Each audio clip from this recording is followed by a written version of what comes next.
नमस्कार दोस्तों, मैं हूं सुमन और आप सभी को मेरे smartly solution of English channel पर हार्दिक स्वागत है। थ्रू दिस चैनल मैं सॉल्व करूंगा all previous years MTS paper of English part.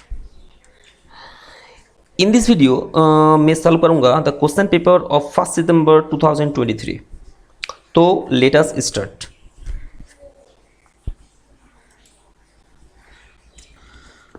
The first question, select the most appropriate antonym of the given word. Belong शब्द पूछा है फ्यूड। फ्यूड का मतलब क्या है? फ्यूड का मतलब लड़ाई और झगड़ा करना। A long standing fight. A long standing fight. Feud का मतलब है लड़ाई या झगड़ा करना। A long standing fight. Synonym क्या हो सकती है? सिनोनिम हो सकती है एनिमोसिटी, एनमिटी,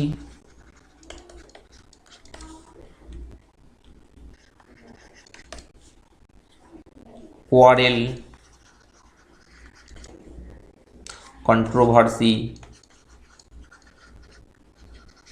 का विलंब शब्द पूछा गया है, तो सबसे पहले हमें ऑप्शन में शब्द का अर्थ जानना होगा। First option gross. ग्रोस का मतलब क्या है? टोटल। ग्रोस का मतलब क्या है? टोटल, समग्र, होल। तो ये नहीं होगा आंसर। पेरिल। पेरिल का मतलब क्या है? डेंजर, खतरनाक, रिस्कीनेस और हैजार्ड। तो ये भी नहीं होगा।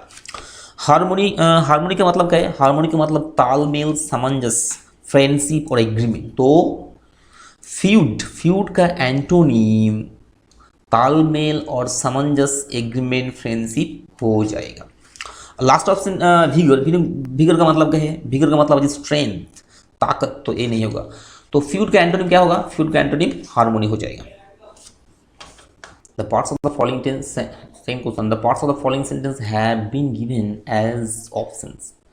Select the options that contain an error.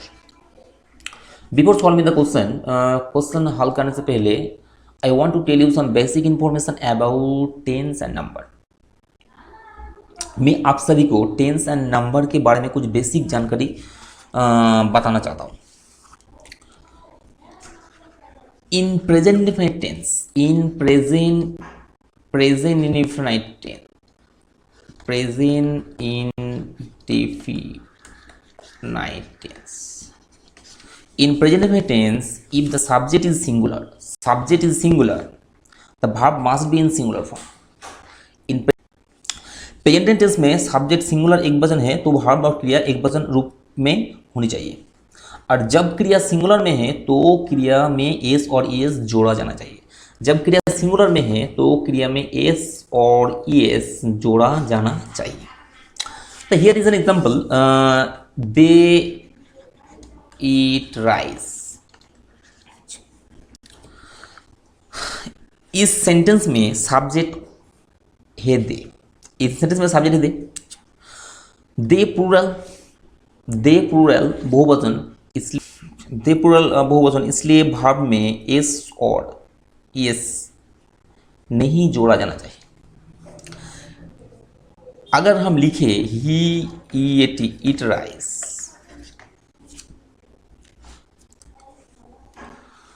इस सेंटेंस में सब्जेक्ट ही सिंगुलर, इसलिए क्रिया के संग एस और एस जोड़ा जाना चाहिए। तो क्या होगा? He eats rice. इसी प्रकार यदि वाक्य नेगेटिव है तो प्लूरल सब्जेक्ट के लिए डू नॉट होना चाहिए और सिंगुलर सब्जेक्ट के लिए डज नॉट होना चाहिए। नेगेटिव सेंटेंस में प्लूरल के लिए क्या होना चाहिए? डू नॉट, और सिंगुलर सब्जेक्ट के लिए क्या होना चाहिए? डज नॉट होना चाहिए। थिंग्स, इस सेंटेंस में ऑल दिस थिंग्स प्लूरल है, तो हैपन के साथ एस और एस नहीं जोड़ा चाहिए। तो हैपन के साथ एस और एस की नहीं जोड़ा चाहिए। तो ये तो करेक्ट है this part. She do not, she singular है तो डू नॉट तो नहीं होगा, क्या होगा? डज नॉट होना चाहिए। सी डज नॉट होना चाहिए, does not pay heed to my words. The parts of the following sentence have been given as options. Select the options that contain an error.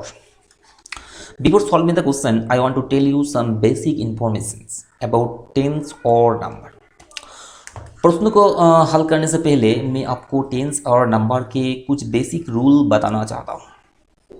अगर प्रेजेंट इंडेफिनिट टेंस में subject singular है, singular tense में subject singular है तो verb भी singular होना चाहिए। Verb क्या होगा? सिंगुलर होना चाहिए। जब वर्ब सिंगुलर में हो तो वर्ब के संग एस और ईएस जोड़ा जाना चाहिए। जब वर्ब सिंगुलर है तो उसके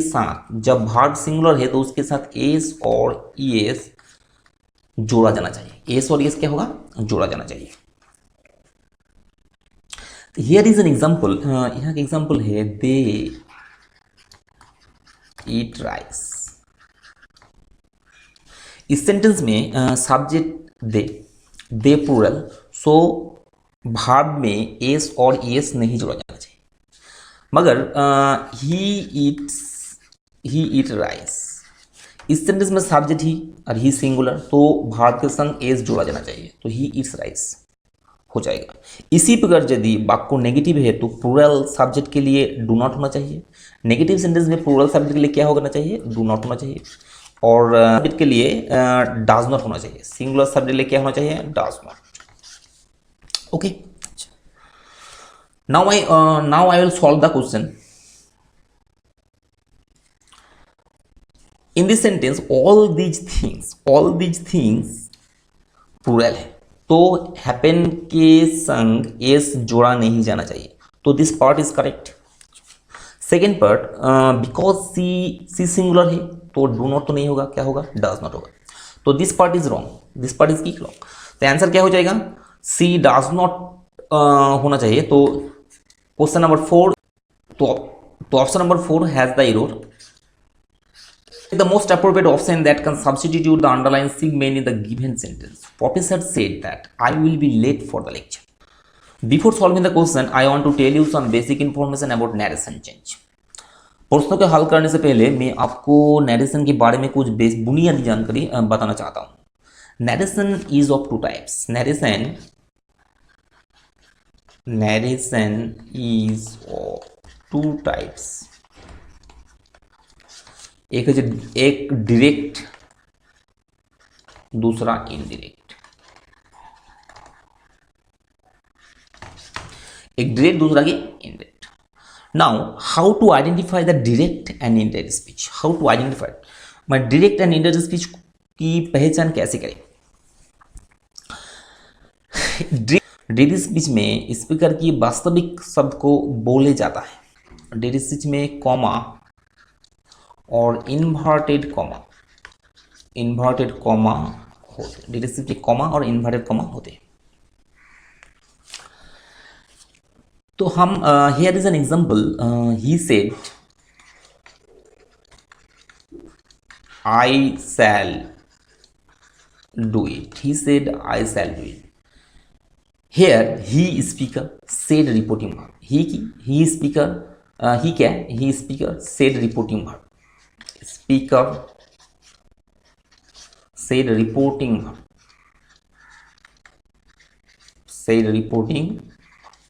and I shall do it reported speech. I shall do it reported speech. Okay.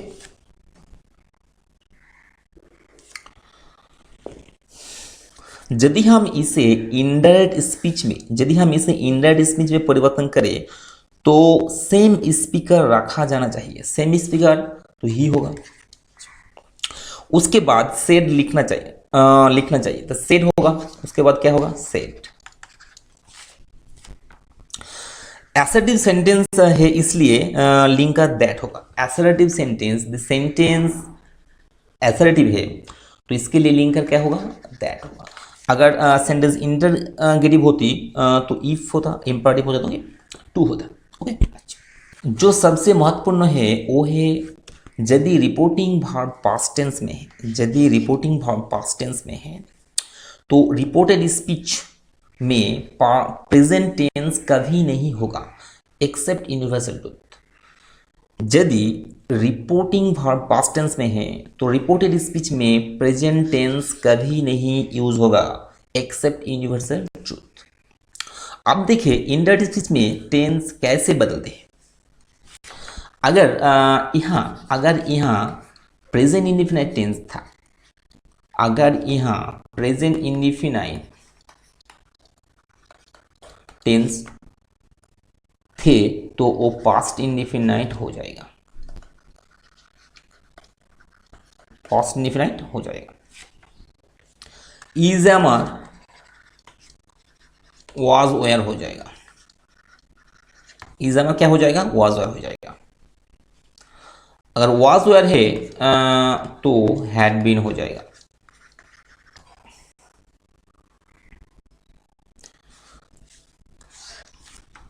अगर V2 है तो हैड प्लस V3 हो जाएगा, माने पास्ट परफेक्ट हो जाएगा।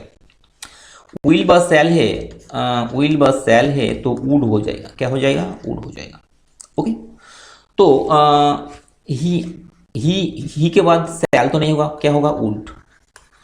और वुड के बाद डू भियोन ही रहेगा तो डू होगा, उसके बाद तो आंसर क्या हो जाएगा, he said that he would do it. Now I will solve the question. Professor इस सेंटेंस में तो अच्छा इस सेंटेंस में दो इरर। अच्छा, now I will solve the question. Professor said that I will be late for the lecture. इस sentence में दो इरर है। आई तो नहीं होना चाहिए, आई तो नहीं होना चाहिए।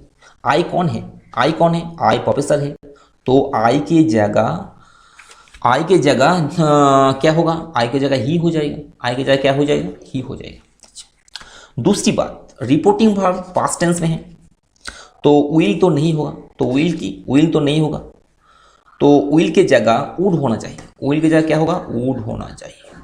तो क्या होगा, professor said that he would be late for the lecture. तो आंसर ही शैल बी तो नहीं होगा, ही इज नहीं होगा, he would be late for the lecture. Option 3 is right.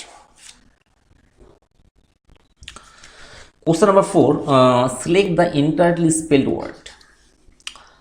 First option separate. Separate का मतलब क्या है, सेपरेट का मतलब है अलग और पृथक करना, तो सेपरेट स्पेलिंग SEPRATE, ये तो सही है। दूसरा एकोमोडेट, एकोमोडेट का मतलब क्या है, एकोमोडेट का मीनिंग है अनुकूल बनाना, ये भी सही है, ACCOMMODAT, ये भी सही है। तीसरा ऑप्शन डेफिनेटली, डेफिनेटली इसका मतलब क्या है, इसका मतलब निश्चित रूप से, ये भी सही है, DEFINITELY, डेफिनेटली ये भी सही है। फोर्थ ऑप्शन एम्बेरेस, एम्बेरेस का मतलब है, एम्बेरेस का मतलब क्या है, एम्बेरेस का मतलब शर्माना, तो यहाँ एम्बेरेस द स्पेलिंग रॉन्ग, क्योंकि एम्बेरेस के राइट स्पेलिंग EMBARRASS, तो incorrectly spell word fourth embarrass. Question number 5, question number 5, select the most appropriate meaning of the given idiom. Sell like hotcakes, sell like hotcake इसका मतलब है, इसका मतलब जल्दी बिक जाना, to be sold quickly, to be sold quickly, जल्दी बिक जाना। तो option fourth option eating like hot cakes, eating hot cake इसका मतलब क्या है, इसका मतलब गर्म केक खाना, ये तो नहीं होगा। बीइंग इग्नोर्ड, नजरअंदाज किया जाना, ये भी नहीं होगा। सेलिंग केक्स बेचना, ये भी नहीं होगा। क्विक सेल आउट, ये हो जाएगा, इसका मतलब है जल्द ही बिक जाना, जल्द ही बिक जाना। तो आंसर क्विक सेल आउट होगा। Sell like hot cakes idiom, answer क्या होगा, quick sell out. Select the most appropriate option that can substitute the underlined segment in the given sentence. Andrew will playing basketball at the college tournament. Before solving the question, I want to tell you some basic information about continuous tense. सबसे पहले हमें continuous tense के format जानना चाहिए। Present continuous का format क्या है, sentence format क्या है, present continuous, PREL, present continuous, इसका format is MR plus V1 plus ING। Past continuous का फॉर्मेट क्या है, was were plus V1 plus ING। और future future continuous, future continuous का फॉर्मेट क्या है? फ्यूचर कॉन्टिन्यूस का फॉर्मेट विल और शैल, विल और shall be plus V one plus ING. Okay, यदि हम इस वाक्य को फ्यूचर कंटिन्यूअस में रखें तो प्लेइंग से पहले बी लगाना चाहिए। प्लेइंग से पहले क्या लगाना चाहिए? बी लगाना चाहिए। ओके, लेकिन किसी भी ऑप्शन में विल बी प्लेइंग नहीं दिया गया, किसी भी ऑप्शन में विल बी प्लेइंग नहीं दिया गया, तो विल बी प्लेइंग नहीं होगा, तो विल बी प्लेइंग नहीं होगा। तो हमें इस सेंटेंस को प्रेजेंट कंटिन्यूअस में रखना पड़ेगा। यदि हम इस सेंटेंस को प्रेजेंट कंटिन्यूअस टेंस में रखें तो क्या होगा? तो होगा एंड्रू इज प्लेइंग हो जाएगा। क्या हो जाएगा? एंड्रू इज प्लेइंग हो जाएगा, क्योंकि एंड्रू सिंगुलर है, क्योंकि एंड्रू क्या है?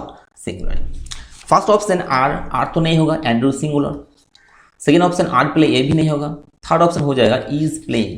The sentence is in present continuous tense और सब्जेक्ट सिंगुलर, तो आंसर क्या हो जाएगा? Andrew is playing. So option number third is right, is playing. Question number 7, fill in the blank. Hardik Pandya hit 4-4s and scored 72 runs in the match. इसका मतलब है हार्दिक पांड्या लगातार 4 चौके लगाया और मैच में 72 रन्स बनाया। क्वेश्चन हल करने से पहले मैं आपको कंटिन्यूअस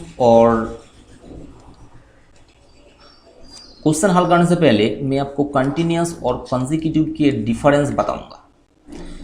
कंसेक्यूटिव का मतलब क्या है? कंसेक्यूटिव का मतलब लगातार और कंटिन्यूअस का मतलब क्या है? निरंतर। Consecutive refers to things that follow one after another in a sequence without interruptions like 1, 2 or 3। मैं लगातार उन चीज़ों की उल्लेख करता है जो बिना किसी रुकावट के क्रम में एक के बाद एक चलते, बिना किसी रुकावट के क्रम में एक के बाद एक चलता है, in a sequence.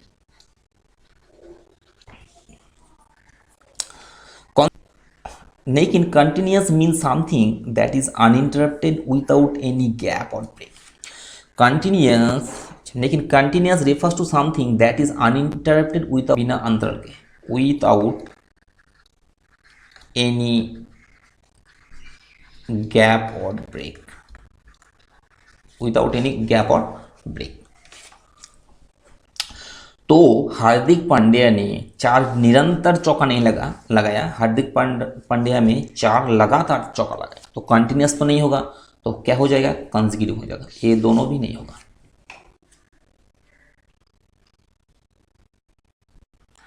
Select the sentence that has no spelling error. The doctor prescribed PRESC, এখানে C नहीं, तो ये तो रॉन्ग है। Some medicine to alleviate my persistent cough which has been bothering, wrong है। BOTHERING bothering होना चाहिए। Option 2 doctor prescribe, यहाँ एस नहीं है तो ये रॉन्ग है। persistent हुई जाता बोदर। अच्छा, third doctor prescribed some medicine to elevate my persistent cough which has been bothering, ये भी रॉन्ग है। Fourth option doctor prescribe some medicine to elevate my persistent cough which has been bothering me for this, ये हो जाएगा, ये correct है। इसका मतलब क्या है? डॉक्टर ने मेरी लगातार खांसी कम करने के लिए कुछ दवा दी जो कुछ दिनों से परेशान कर रही है। तो option number 4 is correct. The athlete's perseverance and mental toughness facilitate her to overcome adversity and achieve her goals. Facilitate का सिनोनिम क्या है? फैसिलिटेट का मतलब है किसी चीज को आसान बनना, to make something easier, to make something easier, to make something easier, किसी चीज को आसान बनाना। फैसिलिटी सिनोनिम प्रोमोट हो सकती है, PROMOT, प्रोमोट, इनेबल, इनेबल होगा, स्मूथ स्मूथ होना चाहिए, सिंप्लीफाई होना चाहिए। द फर्स्ट ऑप्शन क्या है? फर्स्ट ऑप्शन है restricted. First option restricted. Restricted का मतलब क्या है? रेस्ट्रिक्ट के मतलब अटकाना, तो ए तो नहीं होगा। अटकाना और हिंडर्ड का मतलब भी अटकाना, तो ए भी नहीं होगा। तो लिमिटेड का मतलब क्या है? लिमिटेड का मतलब सीमित करना, तो ए भी नहीं होगा। और एनाबल, एनाबल का मतलब सक्षम करना, तो ए सिनोनिम हो जाएगा फैसिलिट का।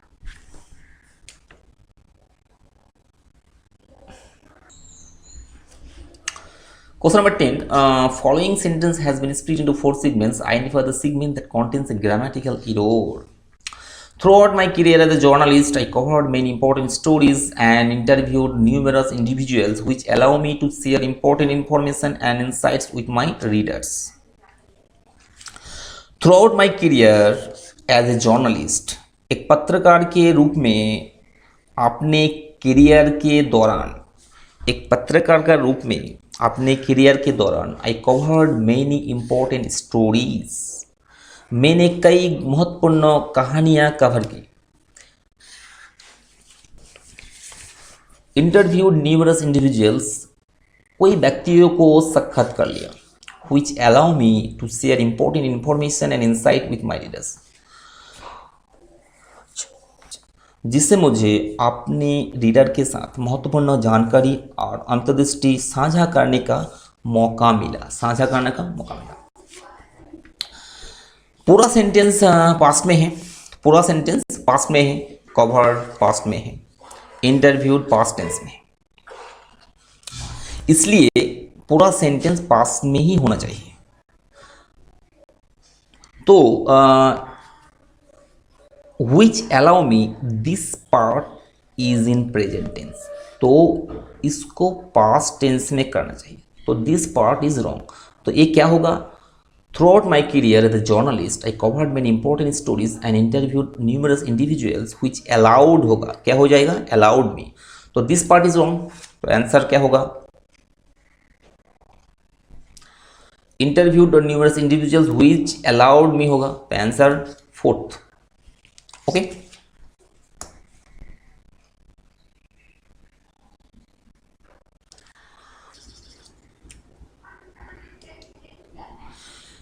Question number 11. Following sentence has been split into 4 segments. Identify the segment that contains a grammatical error. Harris says that his sister loves to play harmonium. Harris के कहना है कि उनकी बहन को हारमोनियम बजाना बहुत पसंद है। In this sentence, Harris speaker. The sentence is in indirect speech. Here Harris speaker says reporting verb, और reporting verb present tense में है। लिंकर that है, क्योंकि दिस सेंटेंस assertive sentence, तो लिंकर that है, तो A सही है, A भी सही है।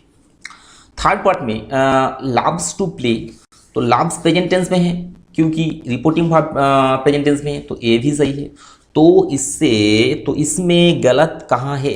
भी म्यूजिकल इंस्ट्रूमेंट के आगे वो बांसुरी हो सकता है, गिटार हो सकती है, तबला हो सकता है, उसके पहले आर्टिकल दी लगाना चाहिए, उसके पहले की आर्टिकल दी लगाना चाहिए। म्यूजिकल इंस्ट्रूमेंट, म्यूजिकल इंस्ट्रूमेंट के आगे आर्टिकल दी लगाना चाहिए। दी तबला, दी हारमोनियम, दी फ्लूट। तो यहाँ this part is wrong. Harmonium के आगे क्या होना चाहिए? दी होना चाहिए, तो ए रॉन्ग है। तो आंसर क्या होगा? तो आंसर हो जाएगा हारमोनियम, या होना चाहिए the harmonium. Okay, select the most appropriate option that can substitute the underlined segment in the following sentence. Selling, purchasing and using an illegally copied product is a criminal offense. अवैध रूप से copy किए गए product के बेचना, खरीदना और उपयोग करना अपराध है। An illegally copied product. The term piracy has been use to refer to the illegally copied product. The term piracy, the term piracy, P-I-R-A-C-Y, the term piracy is used to refers to the illegally copied product। illegally copied product के लिए और selling और purchasing, illegally copied product का selling और purchasing के लिए जो term use होता है वो है पायरेसी। ओके, तो ऑप्शन क्या है? Option first option obsolete. Obsolete का मतलब कि से के लिए out of date, out of date, तो ये तो नहीं होगा। सेकेंड ऑप्शन पायरेटेड, ये हो जाएगा। थर्ड ऑप्शन आउटलॉड, गैर कानूनी, ये ही नहीं, ये भी नहीं होगा। क्रूक, इसका मतलब है डिसऑनेस्ट, डिसऑनेस्ट, ये भी नहीं होगा। तो आंसर क्या होगा? Pirated. Question number 13, Oberon does not like the way Demetrius dash to Helena. मान ओबेरन को हेलेना से डेमिट्रियस की बातचीत पसंद नहीं है। दिस सेंटेंस प्रेजेंट टेंस में है, इसलिए पास्ट टेंस की प्रयोग नहीं करना चाहिए। दिस सेंटेंस प्रेजेंट टेंस में है, does not like present tense में है, तो यहाँ पास्ट टेंस की प्रयोग नहीं करना चाहिए। तो ऑप्शन क्या है? तो option first option talked, talk तो पास्ट टेंस में, तो ये नहीं होगा। सेकेंड ऑप्शन क्या है? Second option talks present tense में, तो ये हो जाएगा। Third option talking, third option talking gerund है, ये भी नहीं होगा। Fourth option to talk infinitive, ए भी नहीं यूज होगा। तो आंसर क्या हो जाएगा? Talks. Select the most appropriate option to fill in the blank. The hiring manager has already offered you the job, now to accept or decline the offer. Hiring manager आपको job offer किया है, अब decision आपके हाथ में है, आप accept करें और डिक्लाइन करें। एक्सेप्ट करें और ना करें आपके हाथ में, इसका मतलब। तो फर्स्ट ऑप्शन का मतलब है पेनी फॉर योर थॉट्स। इसका मतलब है, इसका मतलब है what is in your mind, तुम्हारा दिमाग में क्या है। What is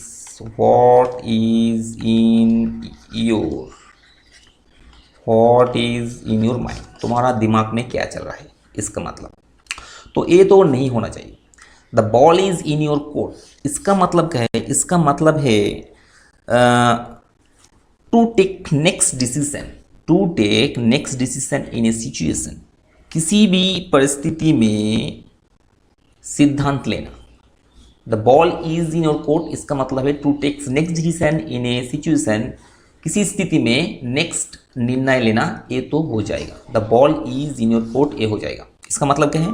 to take decision, to take decision, तो ये हो जाएगा in a situation. Okay, pull your leg, ये तो नहीं होगा, पर इसका मतलब है to trick or lie to someone in a playful way. खेल खेल के किसी को धोखा देना, इसका मतलब है। खेल खेल के किसी को धोखा देना, इसका मतलब। तो ए भी नहीं होगा। गेट और एक्ट टुगेदर, ए भी नहीं होगा। तो आंसर क्या हो जाएगा? The ball is in your court, to take decision. Question number 15, select the most appropriate meaning of the given idiom। let the sleeping dog lie। इसका मतलब क्या है? इसका मतलब है to ignore a problem, to ignore a problem, किसी समस्या को नजरअंदाज करना, क्योंकि उससे निपटने की प्रयास करने से स्थिति और भी अधिक कठिन हो सकती है। To ignore a problem because trying to deal with it could cause an even more difficult situation। तो let sleeping dog lie, तो let sleeping dog lie इसका मतलब है मौजूदा स्थिति को वैसे ही छोड़ देना जैसे वो है। तो फर्स्ट ऑप्शन क्या है? टू लेट समबॉडी स्लीप, ये तो नहीं होगा। टू फॉल सिक, ये भी नहीं होगा। Leave an existing situation as it, ए हो जाएगा। इसका मतलब क्या है? मौजूदा स्थिति को वैसे ही छोड़ देना जो जैसे वो है। तो आंसर क्या हो जाएगा? Leave an existing situation as it is, ये तो नहीं। Select the option that can be used as one word substitute for the given group of words. A cage made for birds. पक्षियों के लिए बनाया गया पिंजरे, पक्षियों के लिए बनाया गया पिंजरे. A place for keeping birds in a confined space. तो फर्स्ट ऑप्शन क्या है? फर्स्ट ऑप्शन है एक्वेरियम. एक्वेरियम का मतलब क्या है? एक्वेरियम का मतलब मछली घर, the place where fishes are kept. Place where fishes are kept. Apiary, apiary का मतलब क्या है? एपेरी का मतलब place where bees are kept. Place where bees are kept. मधु मक्खी का लाई. एपेरी का मतलब क्या है? एपेरी का मतलब place where birds are kept. Where birds are kept. Place where birds are kept. पक्षीशाला. तो a cage made for birds or a place for keeping the birds in a confined space, ये तो Avery हो जाएगा. Okay. और arena, arena का मतलब क्या? एरिना का मतलब है प्लेस वेयर सम एथलेटिक्स और wrestling are played. Wrestling are played. The place where wrestling, WRESTLING, wrestling is played, उसको क्या कहती है? एरिना कहती है. तो इसका आंसर हो जाएगा aviary, place where birds are kept. Select the most appropriate synonym of the given word. Repulsive. Repulsive का मतलब क्या है? रिपल्सिव का मतलब तीव्र अरुचि या घृणा उत्पन्न करना. तीव्र अरुचि और घृणा उत्पन्न करना. Synonym disgusting. Synonym disgusting, abhorrent, offensive, vile, foul. तो एप्रोप्रिएट सिनोनिम, रिपल्सिव का सिनोनिम फर्स्ट ऑप्शन क्या है? फर्स्ट ऑप्शन है एट्रैक्टिव. एट्रैक्टिव का मतलब क्या है? आकर्षक, तो ये तो नहीं होगा. रिलायबल, रिलायबल का मतलब क्या है? विश्वासयोग्य, ये भी नहीं होगा. डिस्गस्टिंग, डिस्गस्टिंग हो जाएगा. तो रिपल्सिव का सिनोनिम डिस्गस्टिंग, घिनौना. ओके. यूनिफॉर्म का मतलब वर्दी है, तो ये तो नहीं होगा. तो आंसर क्या हो जाएगा? Disgusting. Select the option that rectifies the spelling of the underlined word in the given sentence. Sergeant brought in a lot of changes as soon as he was given the charge. Charge मिलते ही sergeant ने कई बदलाव किए. Sergeant, sergeant का मतलब क्या है? Sergeant का मतलब sergeant is rank. Sergeant is rank in use. Sergeant is rank in use by the arm forces. तो सार्जेंट का सही स्पेलिंग क्या है? सार्जेंट का सही स्पेलिंग है SERGEANT. तो यहाँ क्या है? SEAR, तो ये नहीं होगा. ACRGENT, ये भी नहीं होगा. ACRGENT, ये भी नहीं होगा. ACRGENT, ये हो जाएगा. Okay. Question number 19. Given sentence contains an error. Select the option that correctly rectifies error. The boy told his mother that he saw the most tall giraffe at the zoo. प्रश्न हल करने से पहले मैं आपको डिग्री के बारे में कुछ बेसिक जानकारी बताना चाहता हूँ. Okay. Degree is of 3 types. Degree is of की 3 types. Positive, comparative, superlative. Positive, comparative और सुपरलेटिव. जब हम किसी पॉजिटिव एडजेक्टिव को कंपैरेटिव में चेंज करेंगे तो ER और मोर ऐड करेंगे. जब हम किसी पॉजिटिव को सुपरलेटिव करेंगे तो EST और मोस्ट ऐड करेंगे. सवाल यह है कि ER कब जोड़ा जाएगा और मोर कब जोड़ा जाएगा. यदि किसी शब्द में एक वायल साउंड, और सिलेबल है तो उसके साथ ER जोड़ा जाएगा. एक वायल साउंड और सिलेबल एक वायल साउंड और सिलेबल है तो और उसे ER जोड़ा जाना चाहिए। जैसे टॉल, टॉल इसमें एक वायल साउंड और एक सिलेबल है तो इसको कंपैरेटिव में क्या होगा, टॉलर। अगर हम लिखे ब्यूटीफुल, इसमें एक से अधिक वायल साउंड है, ब्यूटीफुल, तो इसको कंपैरेटिव में चेंज करने के लिए मोर लगाना पड़ेगा। क्या होगा, मोर ब्यूटीफुल हो जाएगा। लिए एक वायल सुपरलेटिव के लिए, एक वायल साउंड के लिए EST जोड़ा जाना चाहिए। एक वायल साउंड के लिए क्या जोड़ा जाना चाहिए, EST।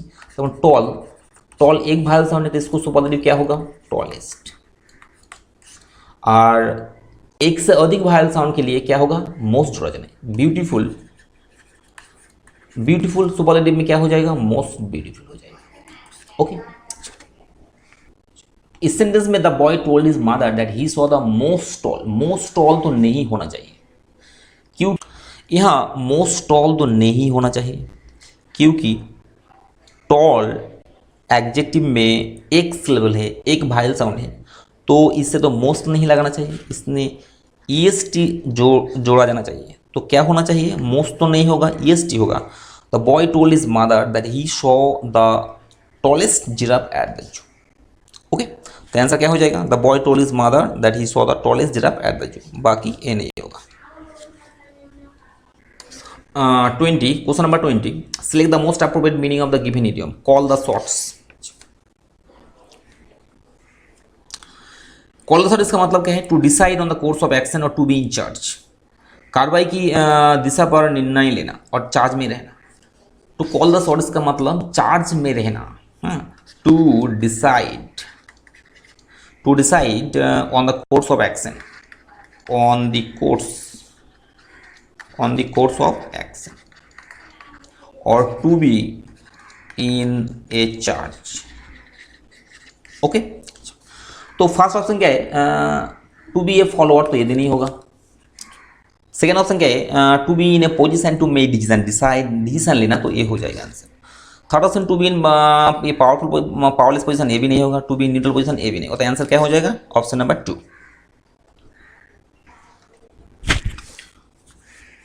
Question number 21, cloze test, इसको क्लोज टेस्ट कहते हैं। Okay, that evening we sat in the courtyard of hotel ons मोर। उस शाम, दैट इवनिंग के मतलब है उस शाम हम होटल के प्रांगण में एक बार फिर बैठे थे। उस शाम हम होटल के प्रांगण में एक बार फिर बैठे थे। और उसके बाद क्या किया, the sun sink below the western isles, पश्चिमी द्वीपों के नीचे सूरज के डूबते हुए देखा, तो उस शाम हम होटल के प्रांगण के नीचे बैठकर पश्चिमी द्वीपों के नीचे सूरज की डूबते हुए देखा। तो फर्स्ट ऑप्शन क्या है, फर्स्ट ऑप्शन वॉचिंग का मतलब क्या है, वॉचिंग का मतलब देखना, तो ये हो सकती है। सेकेंड ऑप्शन की वॉलोइंग, लोटपोट होना, ये भी नहीं होगा। रिस्किंग, खतरा लेना, ये भी नहीं होगा। प्रैक्टिसिंग, ये भी नहीं होगा। तो आंसर क्या हो जाएगा, watching.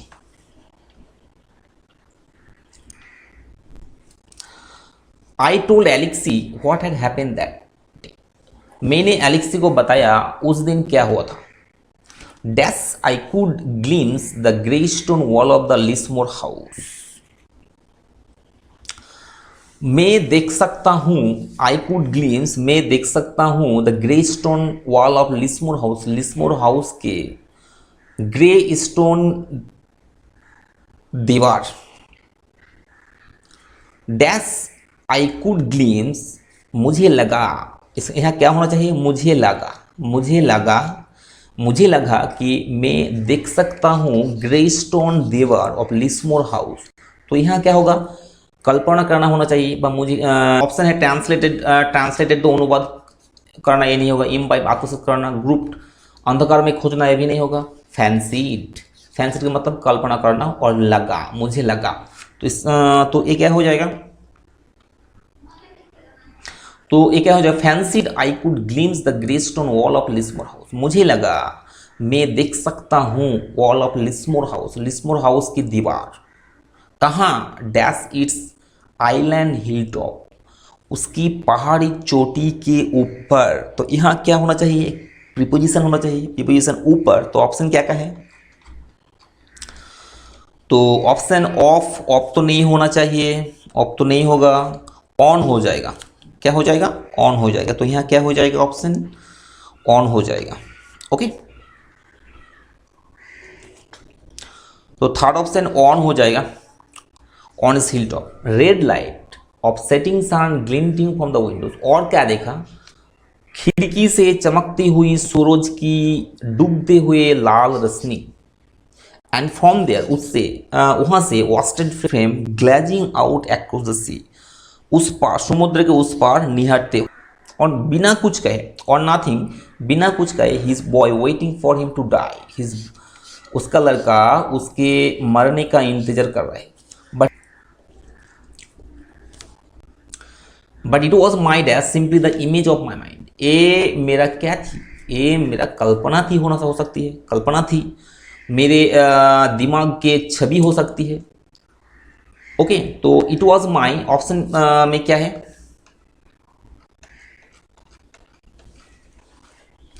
Option first option dribble, dribble माने बूंद, ये नहीं होगा।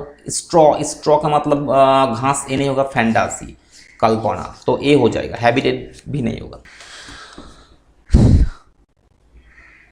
Like the image burned on to your eyes, जले हुए छवि की तरह आपको आंखों पर, आपकी आंखों पर जले हुए छवि की तरह। कब? When you have dash too long at the sun,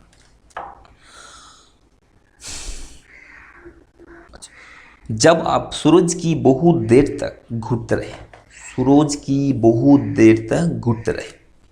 passing footprint of a creature long gun, एक लंबी समय से चले आ रहे प्राणी के पदचिन्हों को पार करते हुए। ओके, तो यहाँ ऑप्शन नंबर 5 में क्या होगा? ऑप्शन नंबर 5 में रिज्यूम, रिज्यूम का मतलब क्या है? फिर से शुरू करना, ये तो नहीं होगा। रास्टेड, जंग लगाना, ये नहीं होगा। ब्लॉक्ड, अटकाना नहीं होगा। स्टेयर्ड, स्टेयर्ड का मतलब घूरना, ये हो जाएगा। ओके, इसका स्टेयर्ड का मतलब घूरना, ये हो जाएगा। तो when you have stayed too long at the sun, passing footprint of a creature long। Okay, हम इसको फुल ट्रांसलेट करें तो क्या होगा? But it was my fantasy simply the image of my mind, लेकिन ये मेरे कल्पना थी, बस मेरे दिमाग में छवि थी। Like the image burned on to your eyes, आपके आंखों पर जली हुई छवि की तरह। When you have stared too long at the sun, passing footprint of a creature gone long, जब आप सूरज की बहुत देर तक घूरते रहे, एक लंबी समय पर, एक लंबी समय में चले आ रहे प्राणी के पदचिन्हों को पार करते हुए। क्वेश्चंस फ्रॉम एमटीएस, तो ये था 25 क्वेश्चंस फ्रॉम एमटीएस 2023 1 सितंबर। अगर आपको हमारा वीडियो अच्छा लगे तो लाइक करना और ज़रूर सब्सक्राइब करना। Thank you.